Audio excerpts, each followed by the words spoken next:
Hello, is this thing on? Um, yeah, all right, I'm gonna assume that this is on. All right. Hi. My name is Irrelevant, and I don't mean to say that my name is of little importance, but instead that my begotten name that my mother gave me was irrelevant. Funny joke, I know, but you can call me Evan if you like, or rather, if you can. I don't want to assume your capacity. But life was rough for me, you know. My mother, she couldn't keep a job. I don't even know if she knew who my dad was. But one day, when I was 4 or so, she left, and I never saw her again. She left me at the park, and luckily, as the day was ending, this kind woman offered to help me out, and she took me to the police station. And that's how I got introduced to the foster system. I went from home to home. Nothing ever really felt right. I wasn't a bad kid, but I wasn't really a great kid either. I kind of just existed. People would house me where they could. Some wanted to make a difference in my life, and some just wanted the money. Can't say I blame them. It could be awful at times, but some moments were good. I'm not going to pretend that it was all bad. But let me tell you about the best part. When I was 14, I met this girl. Juliana was her name. I met her at school, and she was beautiful, and she's really the only remarkable thing that I can tell you about my life.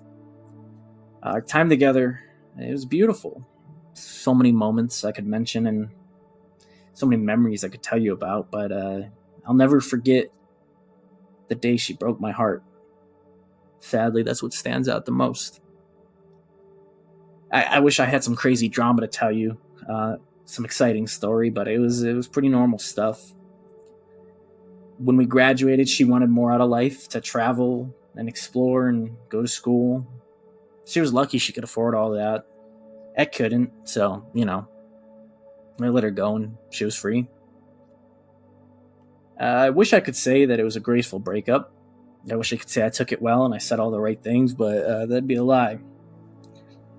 I yelled and screamed and begged and said some things that I never meant. I hope she knows, that I didn't mean those things. But I never saw her again.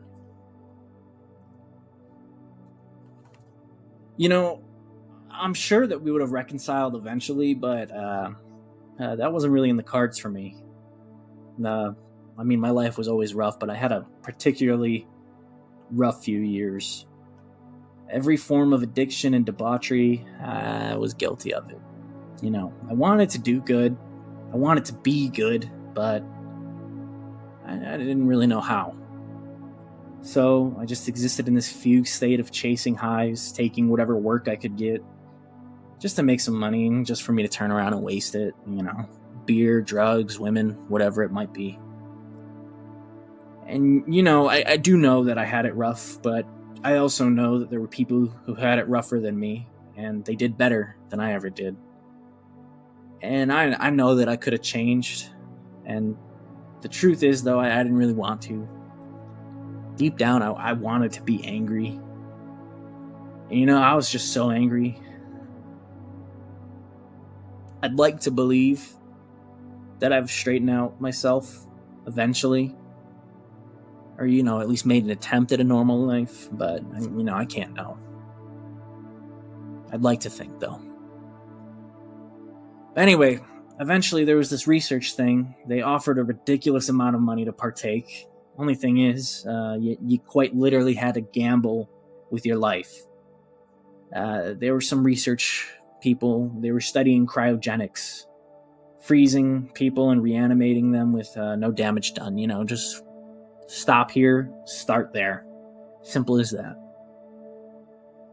And they were ready for their first human tests, so the plan was to freeze me for a year and then wake me up. Boom, no problem.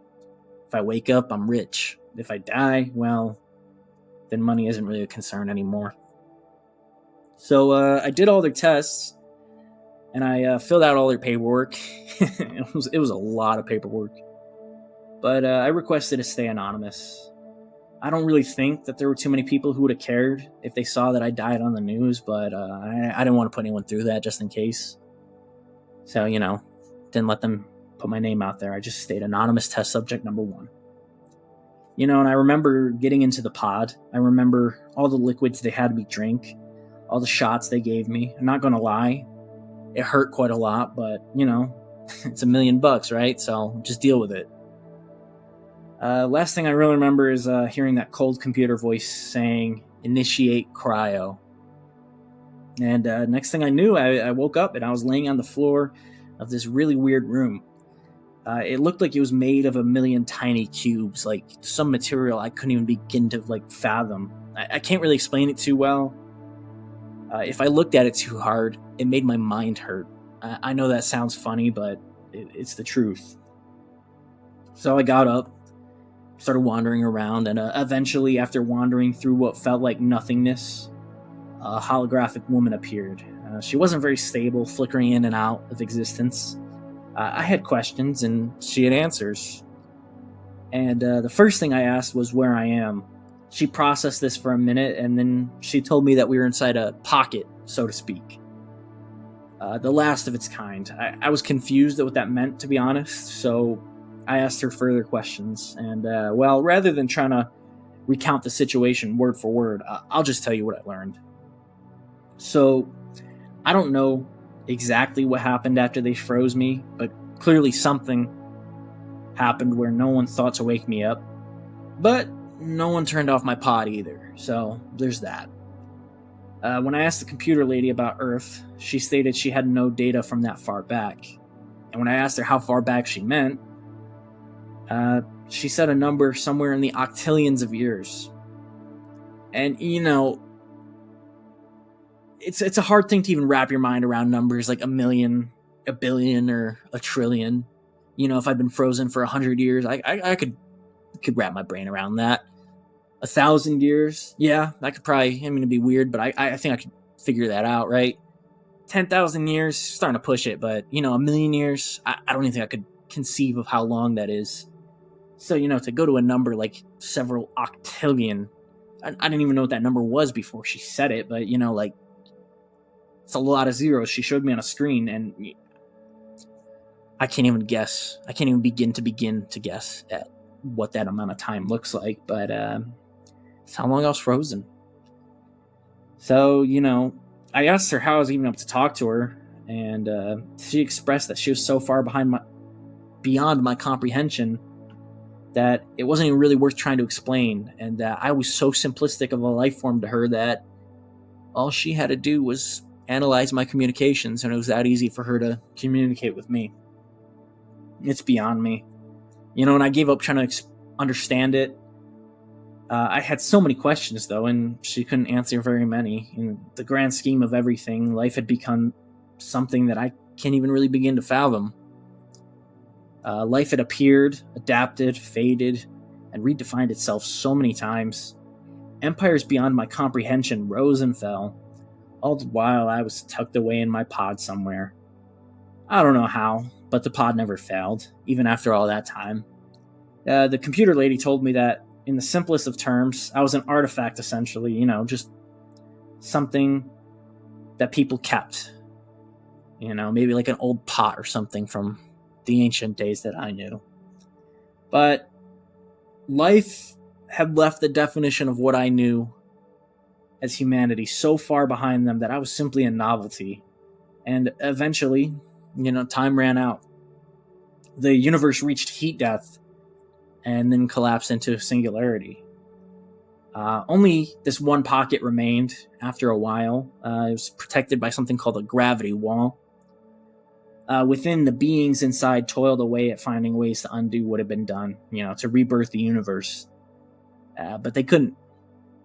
And eventually they left the pocket, and they were consumed by the singularity. They didn't drop the gravity wall, though. I don't know why. Maybe just as like a rebellious little, at least this pocket can still exist, even though there's nothing else. But, the hologram lady, she didn't know what caused my pod to wake me up, but it did. And for a while, I tried to see if I could learn anything from my surroundings, to attempt to grasp the levels of existence that I couldn't at this point comprehend, to become something more, to maybe try and save the universe myself. But it was all fruitless. Maybe I could have pushed further or tried harder. I'm not really sure, but I'm tired. And you'd think after sleeping for all that long, I'd have all the push in the world to figure it out, but I'm tired, and I don't really have too much more to say about that. Anyway, I decided that I'm going to lower the gravity shields and let the pocket be devoured by the singularity. This last bastion of existence, with me as its sole guardian. Just a lowly carbon meat machine from some dust ball forever ago. A boy named Irrelevant.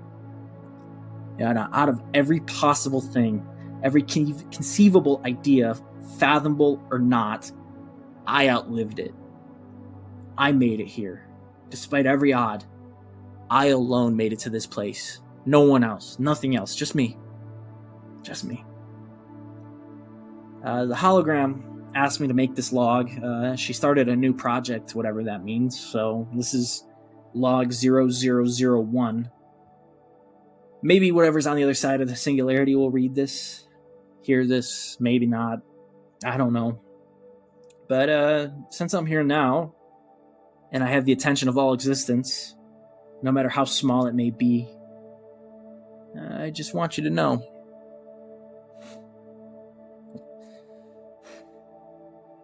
I was here. I liked vanilla ice cream. I liked sleeping in on rainy days.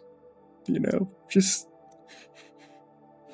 when you could open up the window and just listen to the pitter patter of the rain, and you had nowhere to be. Just wake up and listen to it for a little bit, and then go back to sleep. But and to that girl that I screamed at so long ago, I hope you knew. I hope you knew that I didn't mean what I said. And I hope you lived a great life. I hope you never really wondered about me too much. But I hope you know that I loved you. I hope somewhere you still know that I still love you. And throughout my entire life, you were the best of it all. Yeah, that's it. Signing off.